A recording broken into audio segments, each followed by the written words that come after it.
Solène Niederkorn vous propose FinScale, un éclairage sur l'innovation dans le monde de la finance, de la banque et de l'assurance.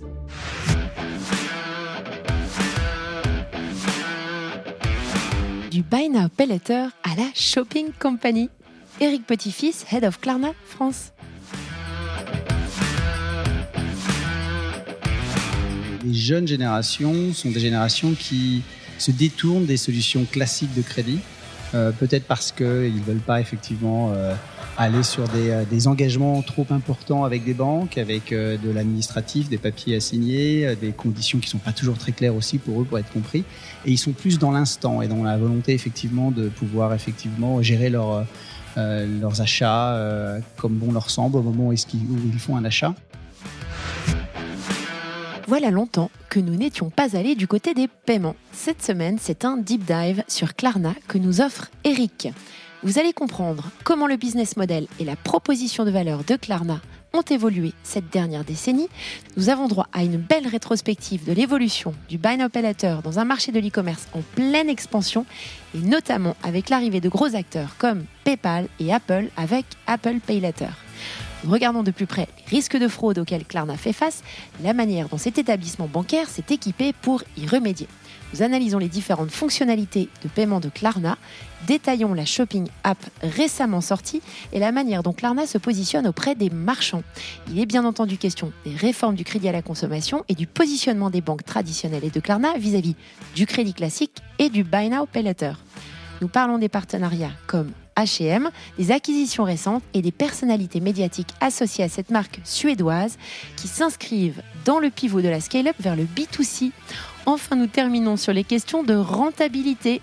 Bonne écoute à tous.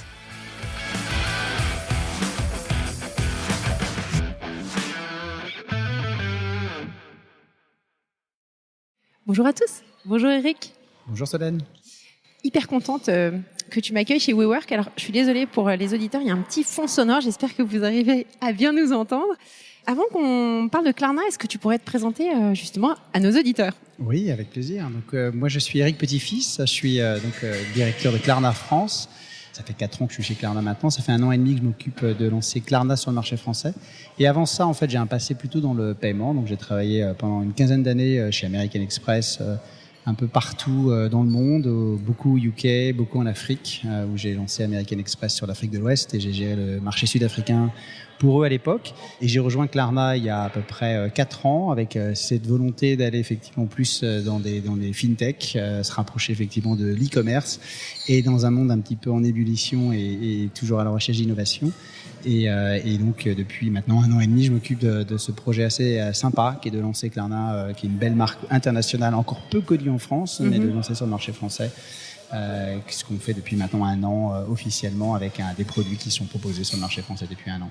Top. Alors, on va parler de Klarna, bien sûr, mais on va parler du paysage et l'évolution du paysage du Buy Now Pay Later, parce que c'est un sujet que j'ai déjà couvert dans mon podcast, mais qui évolue extrêmement rapidement. Je lisais encore avant-hier une newsletter qui citait 150 acteurs dans le monde. C'est quand même assez important.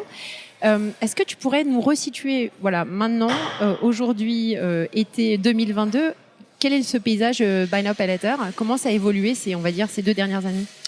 Oui, alors c'est un secteur qui est effectivement en très forte évolution. C'est un secteur qui est assez récent tout de même. Quand on regarde l'histoire des paiements, ça reste quand même assez récent. C'est quelque chose qui est peut-être maintenant 5 ans, on va dire 5 ans, où ça a commencé effectivement vraiment à prendre de l'ampleur au niveau international. Ce qu'on a vu en fait, c'est que surtout les jeunes générations sont des générations qui se détournent des solutions classiques de crédit, peut-être parce qu'ils ne veulent pas effectivement aller sur des engagements trop importants avec des banques, avec de l'administratif, des papiers à signer, des conditions qui ne sont pas toujours très claires aussi pour eux pour être compris. Oui. Et ils sont plus dans l'instant et dans la volonté effectivement de pouvoir effectivement gérer leurs achats comme bon leur semble au moment où ils font un achat. Donc, ce qu'on a vu au niveau international, c'est une forte chute en fait des encours sur les cartes de crédit au niveau international, et on a vu une très forte montée effectivement des encours de débit au niveau international. Par contre, n'empêche que beaucoup de personnes ont quand même besoin effectivement de pouvoir acheter en plusieurs fois ou avoir un petit peu plus de délai pour pouvoir payer.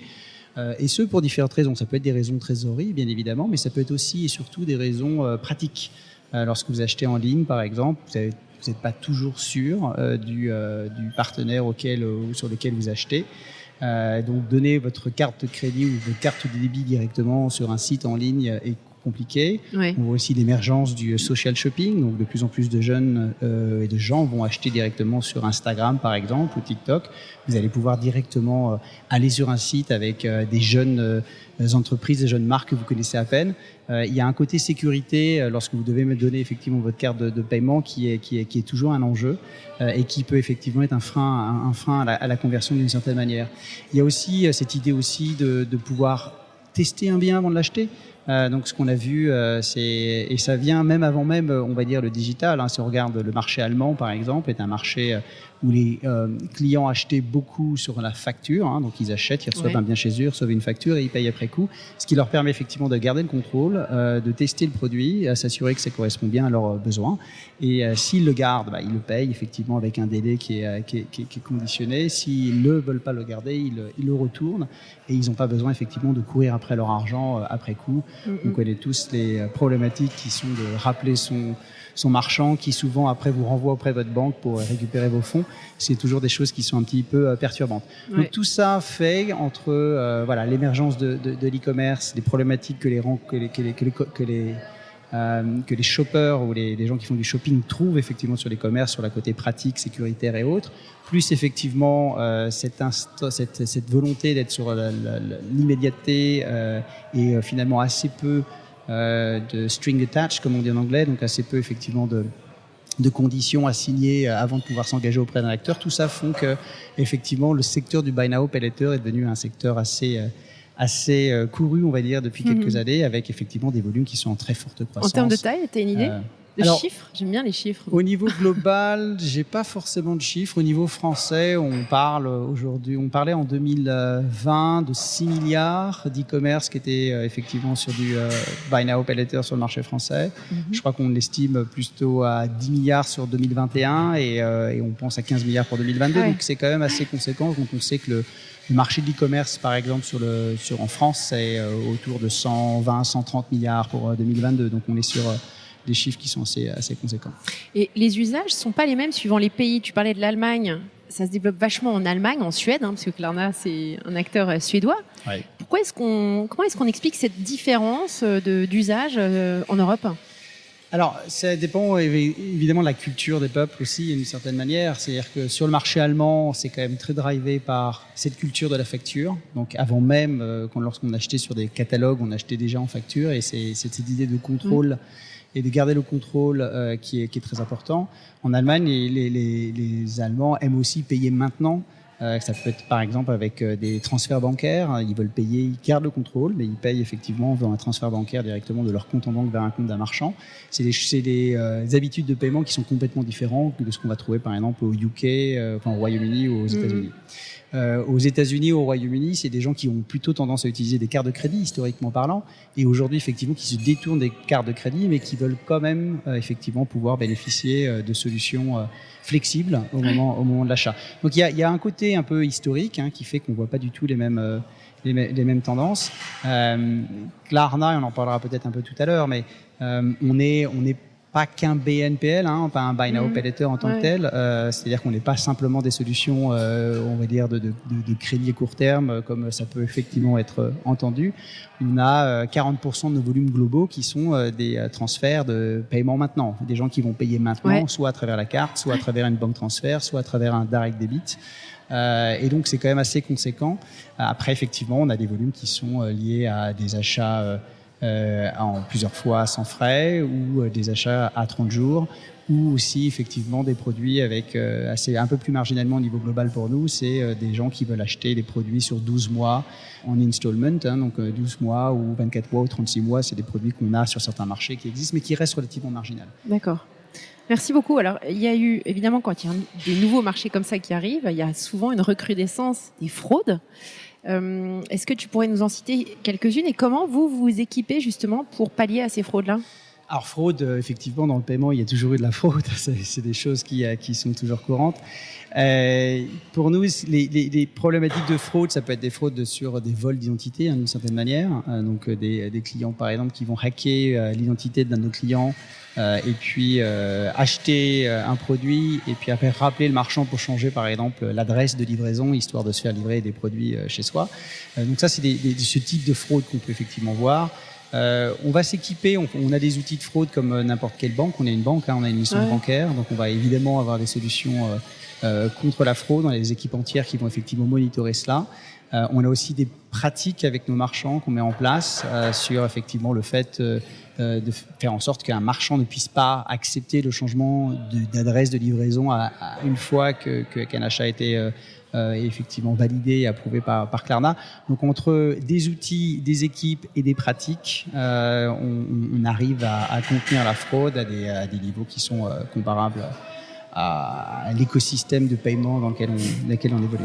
D'accord. Alors il y a eu, pour terminer sur ce paysage, cette vision globale du paysage du Buy Now Pay Later, même si on a compris que ça n'était pas que ça, Klarna. Vous avez des gros acteurs qui sont arrivés. Je pense à PayPal. Je pense aussi à Apple avec Apple Pay Later. En quoi ça peut modifier, quel est ton avis sur la question, en quoi ça peut modifier ce paysage déjà bien abondant d'acteurs sur le marché en Europe? Déjà, quelque part, ça donne raison d'une certaine manière au secteur sur lequel on est. C'est-à-dire qu'en fait, ça valide le fait qu'il y a un vrai engouement des consommateurs et du coup des marchands pour ce type de solutions qui permettent effectivement la flexibilité des solutions de paiement au niveau des achats. Donc quelque part pour nous, on encourage, on est ravis de voir la concurrence qui arrive puisque ça permet de démocratiser encore plus effectivement ce type de solution de paiement. Après, on a forcément conscience de la taille de nos acteurs. On a la chance d'avoir été pionnier aussi sur ce secteur-là, donc d'avoir une certaine expérience évidemment de ce qu'on appelle le Buy Now Pay Later, et surtout aussi du coup on investit beaucoup plus sur toute l'échelle de valeur du shopping en tant que tel, et au lieu de simplement se cantonner à on va dire une solution de paiement, une fonctionnalité de paiement flexible, Klarna va offrir beaucoup plus de services pour le consommateur à toutes les étapes d'achat, avant d'acheter, après l'achat. On y reviendra. La flexibilité étant qu'une seule des briques. Et du coup, pour nos marchands partenaires aussi, l'idée est d'apporter des solutions de retailers pour les retailers à toutes les étapes d'achat. Comment est-ce qu'on peut les aider à transformer leur expérience d'achat sans parler du paiement? Comment est-ce qu'on peut les aider à avoir de nouveaux clients, à gagner du trafic, à gagner de la visibilité, à inspirer des clients, mais aussi après l'achat, comment on peut enrichir finalement leur propre expérience client avec des services que les clients vont vouloir avoir. Donc notre idée, c'est de dire si un client mérite une marque et les services d'une marque A et qui veulent utiliser Klarna pour les services de Klarna, le client mérite finalement les services de la marque A amplifiés des services de Klarna pour rendre l'expérience encore plus unique et beaucoup plus riche et faire en sorte que le client revienne avec plaisir vers son client avec l'expérience d'achat Klarna. Top, tu vas nous expliquer ça tout de suite. Après, ma dernière question, parce que je tombe toujours sur les réglementaires tôt ou tard. Il y a pas mal de réformes réglementaires, que ce soit aux États-Unis ou en Europe. Je pense à la France avec la réforme du crédit à la conso. Est-ce que ça pourrait impacter votre modus operandi et la façon dont vous travaillez déjà actuellement avec les commerçants? Alors on est une entreprise agile, donc on est toujours dans le mouvement. On est une entreprise historiquement qui a déjà eu énormément de pivots stratégiques, donc on a cette capacité aussi à s'adapter très rapidement. On est aussi une entreprise qui est complètement inscrite dans son écosystème. On est une banque, on a une licence bancaire, une licence européenne. Donc notre but, c'est aussi de travailler main dans la main avec les régulateurs, pour s'assurer qu'on puisse développer des réglementations qui à la fois protègent les consommateurs, mais qui en même temps aussi permettent l'explosion d'innovation qui sont effectivement attendus par et les marchands et les consommateurs, et il faut trouver un juste équilibre entre la protection et effectivement encourager l'innovation sur le continent européen et au niveau international. Aujourd'hui, on travaille nous donc de manière assez proche avec les régulateurs européens sur justement la CDD, donc la Consumer Credit Directive. Donc on travaille main dans la main avec eux, et notre but effectivement, c'est d'arriver effectivement à s'assurer qu'il y ait une bonne compréhension de ce qu'offre le BNPL pour les consommateurs en tant que service. Comment ça se positionne par rapport aux offres actuelles classiques, on va dire, des banques, qui sont des offres peut-être un peu plus finalement dangereuses d'une certaine manière, parce que le crédit est un produit qui peut être dangereux. Vous prenez une ligne de crédit auprès d'une banque, à un moment T, vous avez une somme à dépenser sans forcément connaître. La banque ne sait pas exactement comment vous allez dépenser cet argent et à quel moment vous allez le dépenser, puisque vous avez une ligne de crédit pour un certain temps. Votre situation peut changer entre-temps. Et puis surtout, les banques gagnent quelque part à ce que vous ayez toujours effectivement de l'argent qui soit à crédit, puisque vous payez des intérêts. Donc ils ont une forme d'intérêt à ce que les gens et les clients restent effectivement dans le crédit. Ce qui n'est pas du tout le modèle du BNPL. Le modèle du BNPL est effectivement, en tout cas pour ce qui est de notre chapelle chez Klarna, c'est une solution gratuite pour le consommateur. Donc le consommateur ne paie pas effectivement ses 30 jours de délai de paiement ou son paiement en 3 fois par exemple. Sur le contrat qu'il passe avec Klarna, qui va rembourser effectivement Klarna dans cette période-là. Si le client venait à ne pas rembourser Klarna, ça serait une perte directement pour Klarna, mais surtout ça serait une perte de client pour Klarna. C'est-à-dire que Klarna ne reprêterait pas à ce client, et ce serait quelqu'un qui serait en dehors de l'écosystème, et donc qui aurait effectivement, ça serait quelque part une défaite de Klarna par rapport à sa capacité à recruter des consommateurs shoppers qui veulent utiliser les services de Klarna sur de long terme.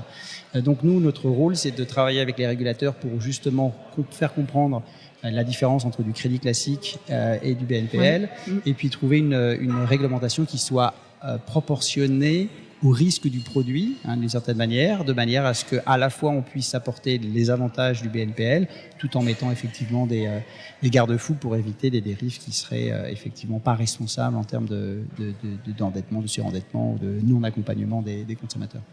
Top. Écoute, tu as déjà dressé une image hyper claire de Klarna, que ce soit en termes de chaîne de valeur. On a bien compris que vous étendiez la chaîne de valeur avant et après l'acte de paiement, en réalité. Et puis, dans les modes de paiement, on a bien compris que vous ne faisiez pas que du Buy Now, Pay Later, mais donc une palette beaucoup plus variée de paiements. Alors, Klarna, c'est un acteur, tu disais, suédois, qui s'est vachement développé en Europe et puis qui a déjà une première fois tenté de venir en France, puis finalement, ça ne s'est pas poursuivi. Et puis, il y a 2 ans maintenant. 1 an. 1 an. Ah d'accord. Sur le marché français, 1 an. 1 an, d'accord. 1 an que Klarna est en France. Maintenant, Klarna en France, ça ressemble à quoi? Si tu pouvais nous décrire. Oui, alors déjà Klarna en France, c'est déjà je reviens peut-être sur ce que tu disais. C'est en fait Klarna, on a 17 ans d'histoire. On a commencé effectivement en Suède au départ avec notre président fondateur. Qui a lancé son entreprise il y a 17 ans, au départ sur des solutions de paiement, d'affacturation d'une certaine manière sur le marché allemand, et puis après il a pris un premier virage stratégique en devenant ce qu'on appelle un Payment Service Provider, un PSP, un concurrent d'entreprises comme Stripe ou Adyen ou Worldline au niveau global. Et puis après, il a encore pris un autre biais, il a développé des Alternative Payment Methods, ce qu'on appelle les APM, dans les années 2010 avec des rachats d'entreprises comme Zofort, qui sont de la banque transfert, mais également le lancement au niveau de l'Allemagne et de plusieurs pays des services effectivement Pay Later, donc payé effectivement à 30 jours, c'est-à-dire après la réception d'un bien chez soi. Et depuis maintenant 3 ans, on a développé un autre concept, c'est effectivement celui dont tu parlais tout à l'heure et dont je parlais tout à l'heure, c'est-à-dire vraiment d'investir toute la chaîne de valeur du shopping avec des services à toutes les étapes d'achat au-delà simplement de la partie paiement. Et c'est sur, on va dire, le succès de ce nouveau concept de ce qu'on appellerait une shopping company qu'on se lance maintenant effectivement sur la conquête de nouveaux marchés. Pour accompagner nos marchands globaux avec lesquels on travaille. Je pense à des gros comme H&M, par exemple, qui nous a demandé effectivement de se lancer sur des marchés importants pour eux. Et puis aussi, évidemment, pour proposer ces services-là aux consommateurs, puisque ça apporte une vraie valeur ajoutée par rapport à la conversation qu'on a eue tout à l'heure sur l'émergence du BNPL en particulier. Donc maintenant, à quoi ressemble Klarna en France? On s'est lancé donc il y a 1 an. Écoute, c'était assez intense, une belle année, une année un peu post-Covid, donc évidemment avec des entreprises qui ont pris le virage aussi d'investir plus sur l'e-commerce, mais pas que, aussi d'aller chercher des solutions en magasin, mais des entreprises qui ont compris qu'il fallait effectivement repenser leur façon d'engager et réengager avec des consommateurs. Et donc là, effectivement, on a une palette de services qui sont assez intéressants et qui intriguent effectivement nos prospects ou nos partenaires avec lesquels on travaille déjà. Aujourd'hui, on est une trentaine de personnes sur le marché français. On a été le marché qui est arrivé à 1 million de consommateurs le plus rapidement possible dans l'histoire de Klarna, donc on est assez content. C'est-à-dire qu'aujourd'hui, on a 1,6 million de consommateurs sur le marché français. On est assez content après 1 an. On a fêté notre première bougie tout au début du mois de juin. Et on a aujourd'hui 3700 marchands qui proposent Klarna directement sur leur site, d'une certaine manière en tant que solution de paiement.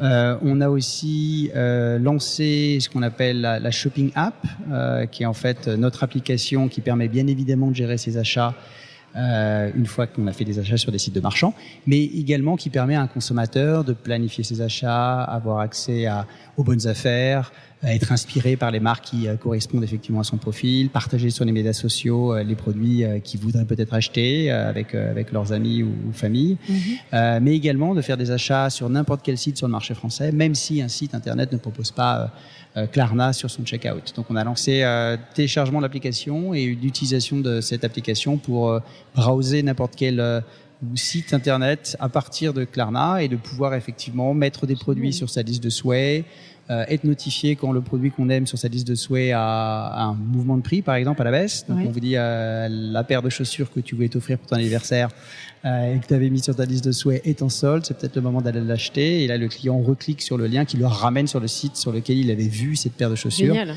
Et donc, ça permet pour le consommateur d'avoir accès aux bonnes affaires et pour le marchand, finalement, d'une certaine manière, de récupérer du trafic qualifié après coup, puisque c'est un client qui avait visité un site, qui était parti, qui n'avait pas acheté et qui revient après coup, puisque Klarna va renvoyer finalement ce client sur le site du marchand pour pouvoir acheter. Génial. Donc voilà, donc la Shopping App nous a permis aussi de gagner directement beaucoup de clients directement par nos propres moyens. Et comment les consommateurs entendent parler de cette app? Est-ce que vous faites de la promotion spécifiquement là-dessus? Alors on a fait la promotion, tout à fait. On a fait déjà on est assez actif sur les réseaux sociaux. On arrive à effectivement créer du contenu qui est repris assez rapidement sur les réseaux sociaux. On a fait aussi des campagnes out of home, donc en espace public, au mois de décembre, pour inviter effectivement des clients à télécharger l'app ou à se faire connaître. On a fait aussi de la publicité à la télévision et sur d'autres canaux au mois d'avril, donc ça nous a permis d'avoir un peu de plus de visibilité sur le marché français. Et aujourd'hui, on est assez heureux de voir que finalement, quand on regarde les trends, les tendances effectivement de téléchargement des applications de shopping, Klarna est une des premières applications de shopping qui sont effectivement téléchargées sur le marché français. Donc ça nous rassure sur le fait qu'on a une offre qui correspond aux besoins aussi du consommateur français, au-delà de ce qu'on avait déjà vu sur les autres marchés, puisque c'est des applications et des services qui ont un fort engouement. Eric, j'avais juste un point que je voulais que tu précises, parce que dans la communication que Klarna fait, on voit quand même pas mal de stars internationales. Le positionnement de la marque est extrêmement fort. La communication est vraiment hyper particulière. Comment est-ce que Klarna, au fil des années, a réussi à fédérer des artistes comme Puff Daddy? Non, c'est ça? Snoop Dogg. Non, pardon. Snoop Dogg. A$AP Rocky. Puff Daddy, n'importe quoi. Snoop Dogg. Je pensais à Snoop Dogg, mais c'est Puff Daddy qui est sorti. Non, mais c'est quand même assez unique, je trouve, personnellement. Donc, comment est-ce qu'ils s'y sont pris et puis, pourquoi est-ce qu'ils ont ce parti pris de com particulier? Alors déjà parce que quand on a changé effectivement de paradigme aussi de notre côté, on est passé du paiement à une shopping company. On a voulu aussi changer et accompagner notre changement pivotal par un changement aussi de marque d'une certaine manière et faire en sorte que notre marque représente qui on est en tant que service. Et un des axes, c'est de créer effectivement une marque B2C, donc une marque qui parle aux consommateurs, qui engage avec les consommateurs de manière différente. Et donc là, on a eu deux réflexions. La première, c'est mettons plus d'argent peut-être dans la créativité plutôt que dans l'achat de médias. Et puis, ça a été aussi, parlons plus de nos valeurs que de nos fonctionnalités. Donc, on est moins dans une communication taux d'intérêt, comment fonctionne un produit, etc. Ouais. Et on est plus dans la créativité sur nos valeurs avec un concept qui est le concept d'être smooth, qui peut à la fois signifier la fluidité, la simplicité, la transparence, un peu de fun aussi, etc., etc. Et lorsqu'on a lancé du coup ces changements communicationnels, en étant une fintech assez disruptive, on a aussi cherché à interagir avec des acteurs qui pourraient représenter d'une certaine manière cette image disruptive et nouvelle. Et là, on a eu une double stratégie, une stratégie globale de plus liée sur l'awareness. On s'est dit, tiens, comment on peut faire en sorte que notre marque devienne une marque connue des consommateurs et que les consommateurs parlent de cette marque entre eux, histoire de faire grossir assez rapidement effectivement l'awareness de Klarna. Et c'est là qu'on s'est dit que l'association avec des stars internationales qui étaient assez bien vues dans la cible des consommateurs qu'on voulait toucher en premier, les early adopters, d'une certaine manière, pouvait nous aider. La deuxième stratégie, c'est de faire une stratégie plus sur l'adoption et donc d'associer nos partenaires marchands à la création de contenu qui après est distribué dans nos canaux de communication, dans les canaux de nos partenaires et également sur les canaux externes, de manière à créer en fait un thème, un trafic autour d'un thème et qui va générer du trafic vers les sites de nos partenaires marchands qui vont pouvoir comme ça bénéficier effectivement d'un effet halo d'une certaine manière des clients qui vont effectivement être sensibilisés à ces communications en out of home et qui vont aller après sur les sites de nos marchands. Donc ça a été cette idée-là, voilà, mettre plus d'argent dans la créativité, acheter moins d'espace, travailler sur notre brand awareness au niveau international avec des stars internationales et puis après effectivement travailler avec nos partenaires sur le contenu pour créer plutôt l'adoption. Sur les stars internationales, on a à peu près chaque année une star avec lesquelles on va travailler, enfin star, on va dire une personne connue, on va dire. On a eu Lady Gaga juste avant le Covid, on a eu donc ASAP Rocky dernièrement, on aura quelqu'un de nouveau aussi en septembre. Après, effectivement, ce qui est amusant, c'est que pour certains d'entre eux, ils sont même devenus actionnaires. Snoop Dogg est devenu actionnaire de Klarna à ce moment-là. On fait des choses marrantes aussi. ASAP Rocky était devenu officiellement le CEO de la boîte pour une journée. C'est des choses qui les font sourire en même temps, effectivement, de travailler avec nous. Et derrière, effectivement, ça nous a permis de travailler avec ces stars internationales. Top.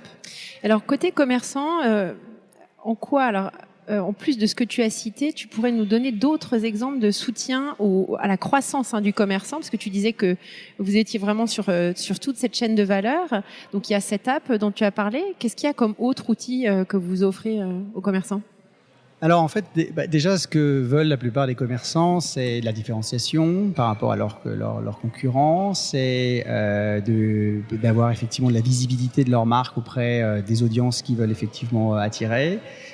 C'est de pouvoir effectivement avoir du trafic, c'est d'avoir des outils qui permettent de convertir ce trafic en clientèle, et puis c'est d'avoir des outils qui permettent de fidéliser d'une certaine manière aussi ces clients à leur site marchand.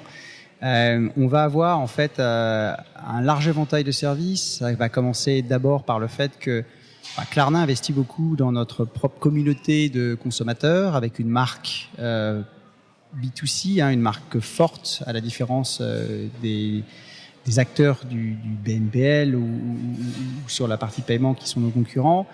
On a une marque art de vivre. Donc on va vraiment travailler sur comment on engage avec notre communauté de consommateurs pour devenir effectivement une marque art de vivre, créer un réseau de personnes qui veulent utiliser effectivement Klarna comme service, on va dire, d'art de vivre dans leurs achats de tous les jours. Et du coup, ça nous permet d'avoir une audience active qu'on va pouvoir effectivement mettre à disposition de nos partenaires marchands. Okay. Donc on peut travailler avec des partenaires marchands pour créer du contenu.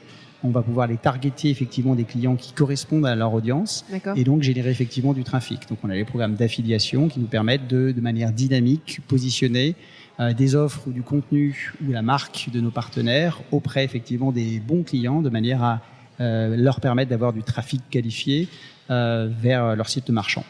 on peut aussi travailler sur transformer leur propre expérience d'achat. Donc on a fait le rachat en 2021 d'une entreprise qui s'appelle Hero, qui est une entreprise qui proposait ce qu'on appelle du one-to-one, qui sont en fait du virtual shopping, dans le sens où ça permet à un consommateur sur un site de se connecter avec quelqu'un qui est dans un magasin et qui va lui proposer une expérience de magasin. Donc vous êtes en ligne, vous cherchez à avoir de l'information sur une robe ou sur une raquette de tennis ou n'importe quel produit que vous voyez chez votre site marchand.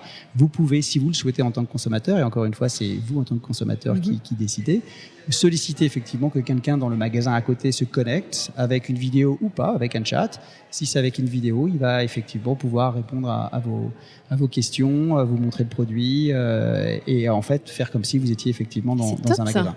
Génial. Voilà. C'est live en France, ça ? C'est live en France, puisque c'était une entreprise qui était déjà live au niveau international, qu'on a racheté effectivement en 2021, qu'on a maintenant complètement intégré. Et donc on a des partenaires qui travaillent avec nous avec ce produit-là, mais qui travaillent pas forcément avec nous, par exemple avec l'affiliation, ou qui travaillent pas forcément avec nous sur le paiement, etc., etc. Donc le marchand a toujours le choix de choisir les services qu'il veut effectivement utiliser dans sa relation avec Klarna. Donc ça peut être ça peut être aussi la diffusion de live shopping par exemple, puisqu'on a une communauté active de consommateurs. On peut aussi travailler avec des marques. Et puis si ces marques développent du live shopping, on peut effectivement cibler les bons consommateurs qui peuvent se connecter via l'app Klarna ou pas, ou via une autre plateforme sur l'expérience live shopping d'une marque. Et ils peuvent, s'ils sont via l'app Klarna, ils peuvent aussi acheter directement avec le bouton Klarna qui permet d'acheter directement sur une expérience live shopping qu'une marque peut faire par exemple. Donc ça c'est des expériences, des choses qu'on peut faire en amont. Autre chose, on a racheté une entreprise qui s'appelle Stockard, qui est une entreprise qui propose de digitaliser ses cartes de fidélité dans son téléphone d'une certaine manière. On sait tout ça, on a tous plein de cartes de fidélité comme des mots de passe, on les perd, on les oublie. L'idée est, en tant que consommateur, de s'assurer qu'à chaque fois que vous faites des achats, vous ayez sous la main effectivement vos cartes de fidélité et vous ayez accès donc comme ça aux services qui sont octroyés par ces programmes de fidélité. On va utiliser cette application Stockard qui est maintenant aussi disponible dans l'application Klarna, c'est-à-dire qu'on a les deux accès. On va proposer aussi à des marques partenaires de communiquer, rentrer en connexion avec ces clients-là à ce niveau-là. Donc ils peuvent leur proposer des expériences particulières, ils peuvent essayer de réengager avec des clients qui finalement ne sont pas si fidèles que ça. En général, ce qu'on a vu, c'est que les clients et les consommateurs qui utilisent ces programmes de digitalisation des cartes de fidélité, c'est qu'en moyenne, ils ont à peu près 14-15 cartes de fidélité dans leur portefeuille, et donc ils sont pas si fidèles que ça auprès d'une seule marque, mais du coup l'intérêt pour les marques c'est de pouvoir réengager avec des communautés de clients dont ils sont moins effectivement connectés, et donc on va leur permettre effectivement de réengager avec ces clients-là. Donc ça c'est des exemples en amont. On va aussi avoir des exemples en aval, c'est-à-dire après l'expérience d'achat, c'est évidemment d'aider les marques sur reconnecter avec les consommateurs. C'est-à-dire que quand vous allez dans l'app Klarna et vous allez sur votre relevé, au lieu de lire une ligne comme sur n'importe quel relevé de banque, j'ai acheté chez Bash, vous voyez Bash avec un montant. Là, vous verrez effectivement l'image du produit que vous avez acheté.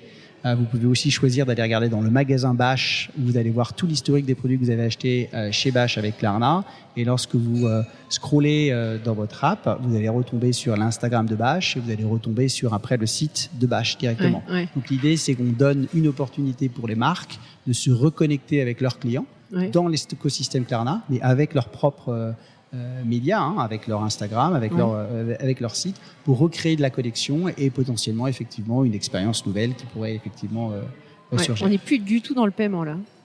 Non, on est vraiment sort du scope, dans l'expérience shopping. Voilà. On est vraiment dans l'idée de dire on veut créer autant de ponts possibles entre un consommateur et son client avec des services. Et bien sûr, c'est le marchand qui choisit quel service il veut utiliser. C'est aussi le client qui choisit. On a d'autres services, par exemple, en amont, qu'on expérimente avec quelques marchands. C'est la possibilité pour un client, s'il le souhaite, de partager de l'information. C'est-à-dire que Klarna se propose de partager de l'information sur les clients avec un marchand, si le client l'accepte, de manière à recevoir en échange une expérience privilégiée que le marchand voudrait proposer parce que le marchand apprend que ce client a déjà acheté auprès de cette marque-là, tel type de produit, et donc personnaliser l'expérience après coup. Donc ça, c'est le type de service qu'on va proposer. Alors après, évidemment, on ne parle pas du paiement, mais on propose des solutions de paiement qui sont bien évidemment au milieu de tout ça et qui permettent d'augmenter les chances de convertir en apportant des solutions flexibles qui répondent à des besoins consommateurs. Ouais. Et puis qui ont aussi un impact sur la taille du panier et qui ont aussi un impact sur la fréquence d'achat avec les clients qui reviennent en général avec ce type de solution. Top. Alors, tu parlais tout à l'heure des partenaires et des clients.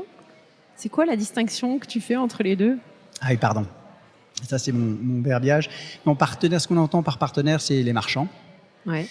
Donc, H&M, Peloton. H&M, ça, c'est... Peloton au niveau international, Adidas, Sephora, un certain nombre de partenaires effectivement globaux avec lesquels on va travailler. Et puis les clients, en fait, on parle plus de shoppers, effectivement, c'est les consommateurs de l'autre côté. D'accord. Ok, merci de clarifier. Non, c'est important.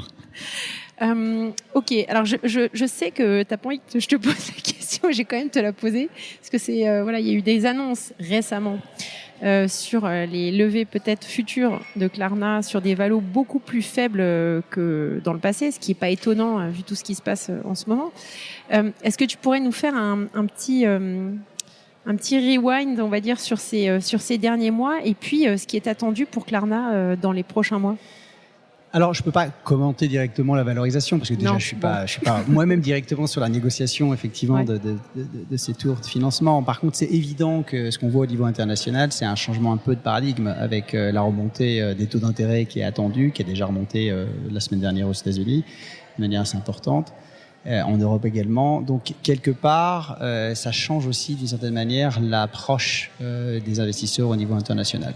Là où pendant très longtemps, ce qui était privilégié, c'était avant tout la croissance et la capacité effectivement à faire grossir la top line d'une certaine manière. Aujourd'hui, les investisseurs changent un petit peu aussi d'approche et recherchent aussi dans leur choix d'investissement des entreprises qui sont capables de démontrer leur capacité à être profitables assez rapidement. Donc dans ce contexte-là fait qu'effectivement les marchés sont un peu plus tendus. Je crois qu'on a vu beaucoup d'entreprises côté technologique qui ont perdu beaucoup de leur valorisation. Donc je ne vais pas commenter sur la valorisation de Klarna en tant que telle parce que je ne peux pas en parler dans le détail, mais en tout cas le paradigme changeant fait qu'effectivement on est dans cet environnement qui est un petit peu particulier. Maintenant, ce que je dirais simplement, c'est que l'avantage de Klarna, c'est qu'on a été, avec 17 ans d'histoire, profitable pendant 14 ans. Donc en fait, on est une entreprise qui sait être profitable. Aujourd'hui, effectivement, on est plutôt on a été dans une phase de forte expansion, à la fois de rachat d'entreprises. J'en ai cité quelques-unes, Stockard, Hero. On a racheté une entreprise Price Runner aussi, qui est un comparatif de prix. En 2021, on a racheté une entreprise, une plateforme d'influenceurs qui s'appelle Aprel, qui a pour but aussi d'optimiser les plateformes d'influenceurs avec les marques et avec les audiences qu'ils veulent effectivement capturer. Donc on a racheté beaucoup d'entreprises qui font qu'effectivement on a été dans une phase d'expansion assez importante. On a lancé de nouveaux marchés. On a lancé l'année dernière la France, on a lancé l'Irlande, on a lancé le Portugal, la Pologne. On a lancé l'Italie, l'Espagne un tout petit peu avant, donc la Grèce dernièrement. Donc on a lancé quand même beaucoup de pays aussi, ce qui fait que aujourd'hui on est dans une continuité effectivement de croissance, mais peut-être qu'effectivement on est dans une réflexion de reprioriser un peu nos axes de croissance sur les prochaines années pour avoir une croissance profitable dans les prochains mois. Parfait. Eh bien, écoute, c'est super intéressant. On est pile poil dans le temps imparti. Merci Eric, c'était hyper intéressant. À bientôt. Merci Solène, merci. Merci à tous pour votre écoute. Je suis ravie d'avoir partagé ce moment avec vous. N'hésitez pas à me contacter sur Twitter ou LinkedIn pour me faire part de vos commentaires ou de vos réactions. Et je compte sur vous pour noter cet épisode sur vos plateformes de podcast préférées. À la semaine prochaine.